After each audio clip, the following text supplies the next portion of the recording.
Urban ചിക്ക് ഇവരെ എനിക്ക് ഇൻസ്റ്റാഗ്രാമിൽ ത്രൂ ആണ് പരിചയം കേട്ടോ. ഞാൻ ജസ്റ്റ് ഒന്ന് പ്രൊഫൈൽ നോക്കിയപ്പോൾ അത്യാവശ്യം നല്ല കോസ്റ്റ്യൂംസ് ഒക്കെ ഞാൻ കണ്ടു. എന്നാൽ പിന്നെ സ്ട്രേറ്റ് പോകാമെന്ന് വിചാരിച്ചു. തൃപ്പൂണിത്തുറയിലാണ് ഇവരുടെ ഷോപ്പ്. ഞാൻ കോസ്റ്റ്യൂംസ് ഒക്കെ നോക്കിയപ്പോൾ ബ്ലാക്കിലോട്ട് പോകുന്നുണ്ടായിരുന്നു.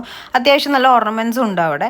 എനിക്ക് കൂടുതലും ബ്ലാക്ക് കോസ്റ്റ്യൂംസ് ആണ് ഇഷ്ടം. പക്ഷേ എന്നാൽ പോലും ഞാൻ അത് മാറ്റിയെടുക്കാമെന്ന് വിചാരിച്ചിട്ട് ഒരു ഇൻ്റർവ്യൂ ഉണ്ടായിരുന്നു, ഫോട്ടോഷൂട്ട് ഉണ്ടായിരുന്നു. അപ്പോൾ എല്ലാ ഭാഗങ്ങളിലും ഞാനിങ്ങനെ ചകഞ്ഞ് നോക്കിയിരുന്നു. ബ്ലാക്ക് എടുക്കാതെ പരമാവധി നോക്കി.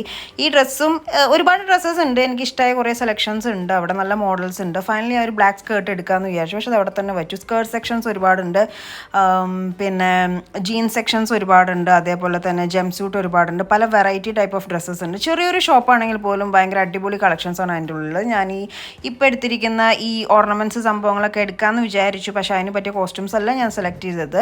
പിന്നെ ജീൻസ് സെക്ഷൻസ് ഒരുപാടുണ്ട്, ബാഗി ജീൻസ് ഉണ്ട്, അതേപോലെ പാർട്ടി വെയർ ടൈപ്പ് ജീൻസ് സംഭവങ്ങളൊക്കെ ഉണ്ട്. അപ്പോൾ എന്തായാലും ഇതിൻ്റെ ഡീറ്റെയിൽസ് ഒക്കെ ഞാൻ ഇൻസ്റ്റാഗ്രാമിൽ മെൻഷൻ ചെയ്യുന്നുണ്ട് കേട്ടോ, പേജ് മെൻഷൻ ആക്കുന്നുണ്ട്. ഫൈനലി ഞാൻ ബാഗി ജീൻസും കുറച്ച് സംഭവങ്ങളൊക്കെ എടുത്തിട്ടുണ്ട്. അത് നമുക്ക് ഫോട്ടോഷൂട്ടിലൂടെ കാണാം. ഇവരുടെ ഒരു പ്രൊഫൈൽ ഞാൻ മെൻഷൻ ആക്കുന്നുണ്ട്, ജസ്റ്റ് ചെക്ക് ഇറ്റ് ഔട്ട്. തൃപ്പൂണിത്തുറയിലാണ്. കുറച്ച് ചെറിയ ഷോപ്പാണെന്ന് എടുത്ത് പറയാൻ കാരണം എന്താണെന്ന് വെച്ച് കഴിഞ്ഞാൽ ചെറിയ ഷോപ്പായതുകൊണ്ട് തന്നെ അതിൻ്റെ ഉള്ളിൽ വണ്ടർഫുൾ വൈബ് ആയതുകൊണ്ട് തന്നെയാണ്. ഓക്കെ, അങ്ങനെ നമ്മൾ അർബൻ ചിക്കിൽ പോയിട്ട് കുറേ കോസ്റ്റ്യൂംസ് കണ്ടു. അതിൽ കുറച്ച് വെറൈറ്റി ആയിട്ട് എനിക്ക് ഫീൽ ചെയ്യുന്ന കുറച്ച് കോസ്റ്റ്യൂംസ് ഞാൻ എടുത്തിട്ടുണ്ട്.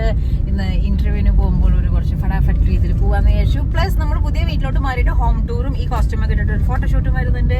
സപ്പോർട്ട് ചെയ്യുക, വരിക്കൊരു കമന്റ് ഇടുക, കൂടെ ഉണ്ടാവുക. Thank you. പോണ വഴിക്ക് പൂച്ചയും കൂടി എടുക്കണം, അത് ഞാനിപ്പോൾ ഓർത്തതാണ്. അപ്പം പൂച്ച എടുത്തിട്ട് നമ്മൾ തിരിച്ച് വീട്ടിലോട്ട് പോവാണ്. ബൈ.